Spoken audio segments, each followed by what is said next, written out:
अस्सलाम वालेकुम।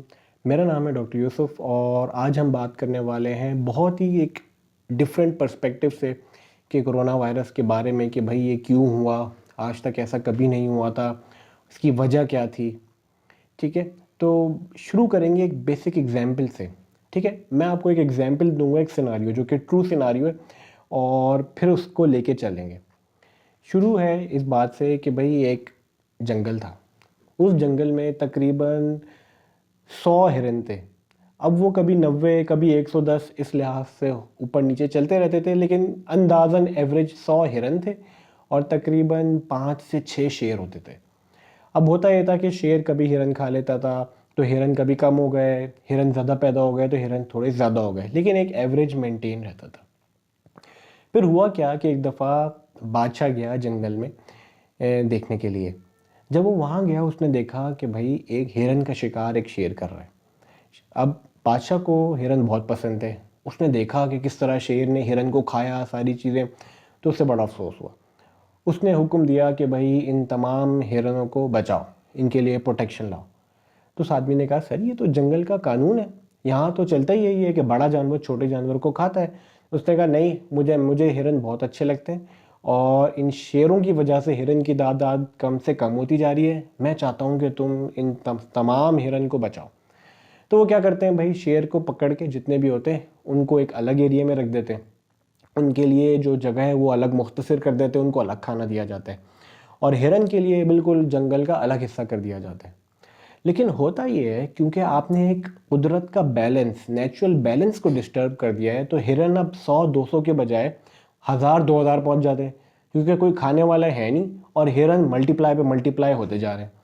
अब हिरन इतने ज़्यादा बढ़ जाते हैं कि भाई वहाँ पे जितनी वेजिटेशन होती है, वहाँ पे जितनी घास फूस होती है, वो सब खाना शुरू कर देते हैं।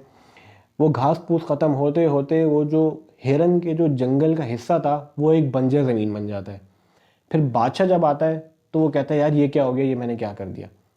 तो बात ये है कि कुदरत की तरफ से एक नेचुरल बैलेंस, एक सिस्टम मेंटेन्ड है।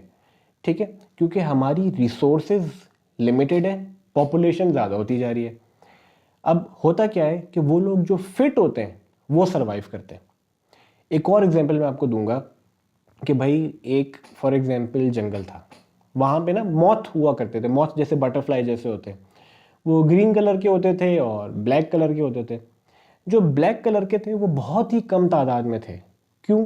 क्योंकि वो दूर से दिख जाते थे परिंदों को। सफ़ेद टहनी पे या फिर ग्रीन टहनियों पे, पत्तों पे जो काला मौत होता था बहुत आराम से दिख जाता था, तो तमाम परिंदे, बड़े परिंदे उसे खा लेते थे। फिर हुआ ये कि उस एरिया में एक इंडस्ट्री लगी। उस इंडस्ट्री की वजह से इतनी कार्बन इमिशंस हुई कि आसपास के जितने दरख्त थे, जितनी टहनियाँ थी, वो सब काले हो गए। अब जब वो दरख्त और पत्ते काले हो गए कार्बन से, तो जो ब्लैक मौत होता था वो उसमें रफू हो जाता। अब ब्लैक मौत बढ़ने शुरू हो गए, सफ़ेद मौत मरने शुरू हो गए। तो होता यही है कि जो फिट होता है सरकमस्टांसेस के हिसाब से वो सरवाइव करता है, और यही थ्योरी थी डार्विन की कि भाई सर्वाइवल ऑफ द फिटेस्ट। अब सवाल आता है कि भाई कोरोना क्यों हुआ, इसकी वजह क्या है। देखें, खुद जैसे मैंने बताया है, एक कुदरत का बैलेंस चलता है इस दुनिया में। ठीक है, आज से पहले भी ये होता रहा है कि पहले क्या होता था भाई, जंगें होती थी, जंगों में लोग मर जाया करते थे बहुत सारे, फिर दोबारा पॉपुलेशन ग्रो होती थी।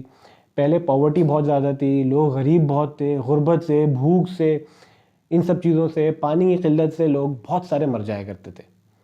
अब अर्बनाइजेशन होनी शुरू हो गई है और लोगों के पास हेल्थ केयर बेहतर होनी शुरू हो गई है।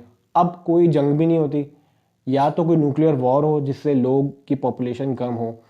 अब जो अर्थ है, जो दुनिया है, इसकी लिमिटेड रिसोर्सेज है। भाई इस दुनिया में पानी लिमिटेड है, इस दुनिया में जो फूड रिसोर्सेज, गंदम वगैरह वो जो उगता है वो एक फिक्स क्वांटिटी में उगता है। पानी की और खाने पीने की मिकदार में तो पिछले 100-200 सालों में कोई फ़र्क नहीं आया, लेकिन पॉपुलेशन बहुत रैपिडली ग्रो करती जा रही है। तो यही वजह है कि जब पॉपुलेशन इतनी रैपिडली ग्रो कर रही थी, तो अब क्योंकि जंगें या इस तरह से तो प्रॉब्लम्स होती नहीं, तो अब नई नई बीमारियां आएंगी। पहले ज़माने में भी यही था कि जब पॉपुलेशन ज़्यादा हो जाती है और दुनिया की रिसोर्सेज कम हो जाती हैं, तो कोई ना कोई बीमारी फैलना शुरू हो जाती है। अगर हम इन बीमारियों पे जाएं तो तकरीबन 1700 या 1800 में एक बीमारी फैली थी जिसको कहते हैं ब्लैक डेथ। उसको प्लेग भी कहा जाता है। कहते ये हैं कि ये चूहों से फैली थी। अब क्योंकि उस ज़माने में तिजारत और सफ़र ज़्यादातर बहरी जहाज़ या शिप से किया जाता था, तो चूहे उनमें बेतहाशा होते हैं। तो चूहों पे मक्खियाँ बैठती थी और मक्खियों से लोगों में बीमारी फैलती थी। और कहते ये हैं कि तकरीबन 200 मिलियन डेथ्स हुई थी। ये तकरीबन शायद 20 करोड़ के अंदाज़न बनता है। फिर 1920 में स्पेनिश फ्लू आया। स्पेनिश फ्लू में भी तकरीबन कहा जाता है कि 50 मिलियन डेथ्स हुई थी। और अब ये कोरोना है। कोरोना में कहा जाता है कि अभी तक जो डेथ्स रिपोर्टेड हैं पूरी दुनिया में वो तकरीबन 2 to 2.5 मिलियन है।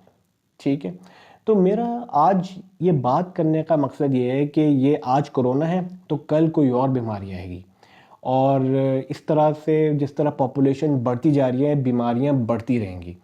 क्या हम इससे बच सकते हैं?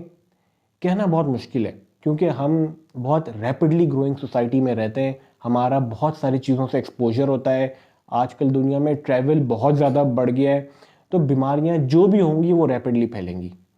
तो हम कर क्या सकते हैं? जो हमारे हक में है और जो हम कर सकते हैं वो ये है कि हम अपनी सेहत का ख्याल रखें, रूटीन में थोड़ी बहुत वॉक एक्सरसाइज रखें।